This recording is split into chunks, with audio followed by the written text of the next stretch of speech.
फ़लस्तीनी रियासत के क़याम का जिक्र ही नहीं है, लिहाजा नेतन्याहू ने क्लियरली कह दिया कि फ़लस्तीनी रियासत तो नहीं बनेगी। अब पाकिस्तान और बाकी ममालिक के लिए सोचने की बात यह है कि उन्होंने अपने कई दहाइयों पुराने मौक़िफ़ को एकदम यू टर्न लेके बदल दिया, और ये डोनाल्ड ट्रंप और इसराइल की ताकत है जिसने इन्हें लगभग सरनगू कर दिया है।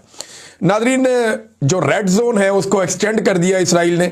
एक और एक्टिविटी हुई है, यानी जो गाज़ा के अंदर इसराइली फोर्सेस घुसी हुई हैं, इन्होंने वहाँ पे एक रेड जोन बनाया हुआ है कि इस एरिया में कोई दाखिल नहीं होगा, और एक बफर जोन कायम कर दिया है इसराइल के मकबूजा इलाकों में और गजा की पट्टी में। अब उस रेड जोन में इसराइली फोर्सेस मजीद अंदर तक दाखिल हो गई हैं गजा में।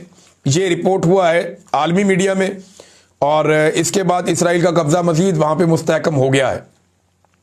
लिहाजा जब तक मुसलमान मुल्कों की फौजें नहीं जाती तब तक इसराइल लगता है कि ये ड्यूटी अदा करेगा, और उसके बाद सूरत हाल बदल जाएगी। नाज़रीन, मुल्तान में एक फ़लस्तीन के हवाले से कॉन्फ्रेंस रखी थी